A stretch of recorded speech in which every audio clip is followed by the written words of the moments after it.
kelompok 11 ingin mempresentasikan tentang kerajaan Medang Kamulan.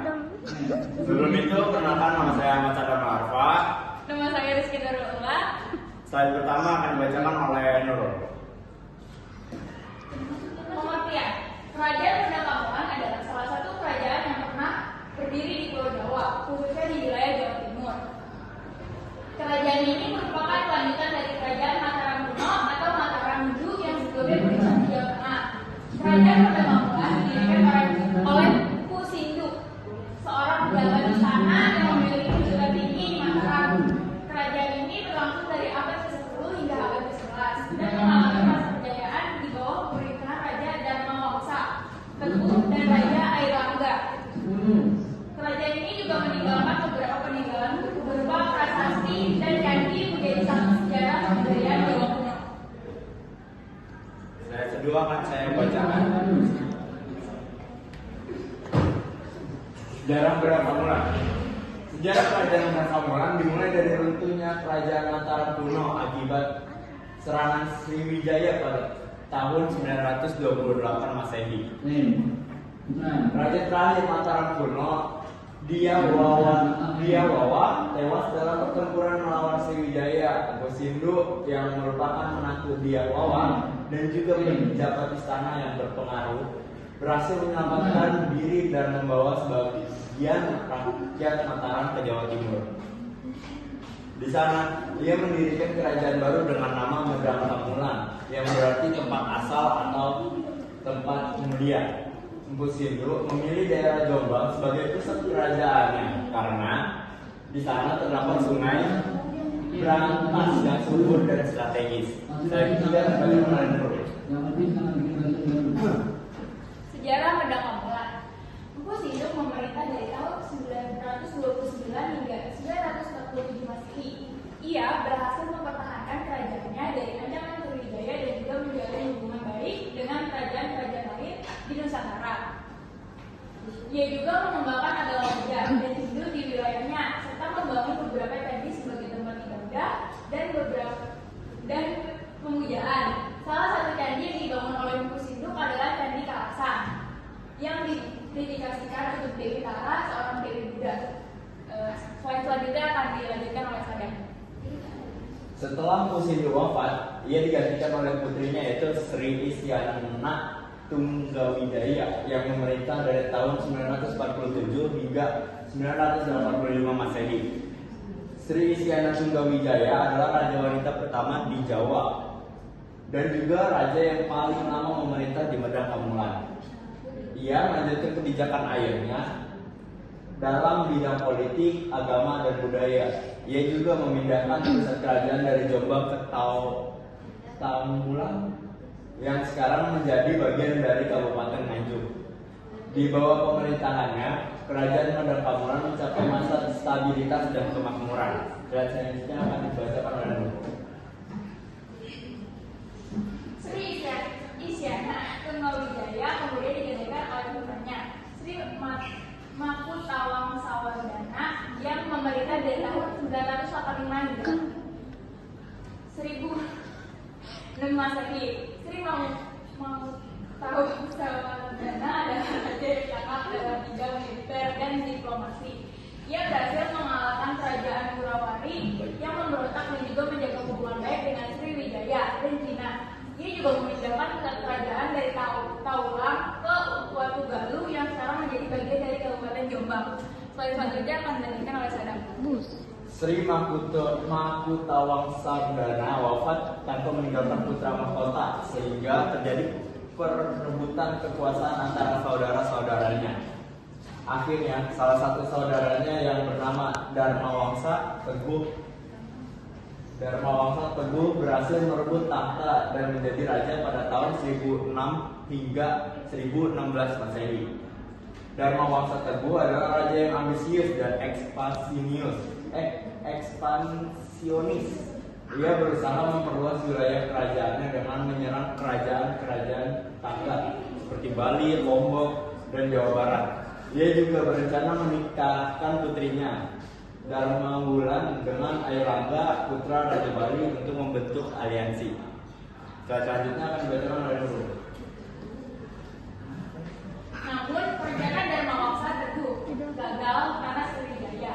Menentangnya, Sriwijaya mengirimkan armada besar untuk menyerang Negara Pamulan pada tahun 1016 Masehi. Serangan ini dikenal sebagai peristiwa Pralaya Medang atau Kiamat Medang. Kerajaan Medang Pamulan hancur berantakan akibat serangan Sriwijaya dan Mawangsa Teguh tewas dalam pertempuran. Dan sebagian besar rakyatnya tewas atau melarikan diri. Hanya Airlangga yang berhasil selamat dan melarikan diri ke hutan bersama dan Paulan. Selanjutnya akan dilanjutkan oleh Sadam.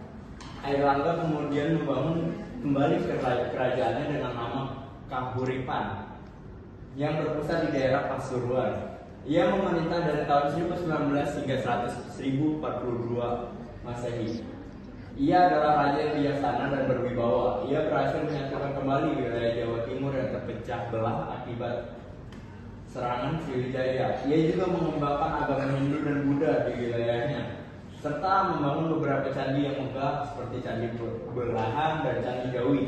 Ia juga dikenal sebagai pelindung sastra dan seni, karena di bawah pemerintahannya banyak karya sastra Jawa kuno yang diciptakan seperti Arjuna Wiwaha dan Baratayuda. Selanjutnya akan dibacakan oleh Nurul. Airlangga wafat pada tahun 1042 Masehi. Sebelum wafat, ia membagi kerajaannya menjadi dua bagian, yaitu Jenggala dan Kediri. Hal ini dilakukan untuk menghindari perselisihan antara kedua putranya, yaitu Makanji, Garasakan, dan Samarawijaya. Namun pembagian ini justru menimbulkan persaingan dan permusuhan antara kedua kerajaan tersebut. Dengan demikian, kerajaan Medang Pamulan berakhir bersama dengan wafatnya Airlangga. Selanjutnya akan dilanjutkan oleh Sadam. Masa kejayaan Kerajaan Medang Pamulan. Kerajaan Medang Pamulan merupakan salah satu kerajaan yang berjaya di Jawa kuno. Kerajaan ini memiliki beberapa keunggulan dan prestasi dalam bidang-bidang berikut. Yang pertama ada politik. Kerajaan Medang Pamulan berhasil mempertahankan kedaulatan dan kemerdekaannya dari ancaman Sriwijaya, yang merupakan kerajaan maritim terkuat di Nusantara pada saat itu. Kerajaan ini juga berhasil menjalin hubungan baik dengan kerajaan-kerajaan lain di Nusantara seperti Bali, Lombok, Jawa Barat, dan Sumatera. Kerajaan ini juga memiliki hubungan dagang dan diplomatik dengan Cina yang merupakan negara besar dan maju di Asia pada saat itu. Selanjutnya akan dibacakan oleh Nurul. Agama. Kerajaan Medang Pamulan mengembangkan agama Buddha dan Hindu di wilayahnya, serta menghormati keberagaman agama dan kepercayaan yang ada di masyarakat.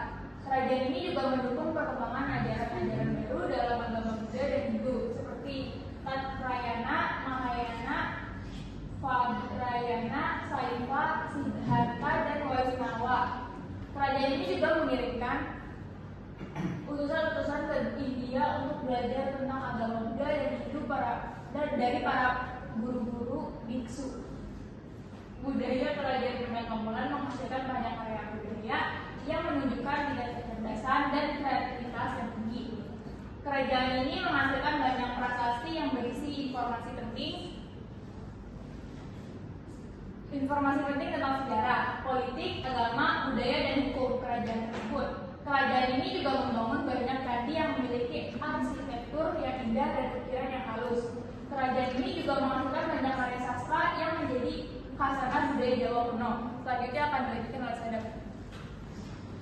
Berikut adalah peninggalan-peninggalannya. Yang pertama ada Prasasti Empu Sindu pada tahun 1929 Masehi. Yang kedua ada Prasasti Tenggaran yang tahun 1928 Masehi. Yang ketiga ada Prasasti Lor 929 Masehi. Selanjutnya ada Prasasti Banggil ya, yaitu pada tahun 929 Masehi. Yang kelima ada Prasasti Kalkuta tahun 1041 Masehi. Yang keenam ada Prasasti Matyasi pada tahun 907 Masehi. Selanjutnya lalunya ada Candi Kalasan pada tahun 778 Masehi, Candi Sewu 792 Masehi, Candi Sari 850 Masehi, Candi Laosan pada tahun 850 Masehi, Candi Borobudur pada tahun 800 sampai 900 Masehi, Candi Pawon pada tahun 800 sampai 900 Masehi. Selanjutnya ada Candi Mendut pada tahun 800 sampai 900 Masehi.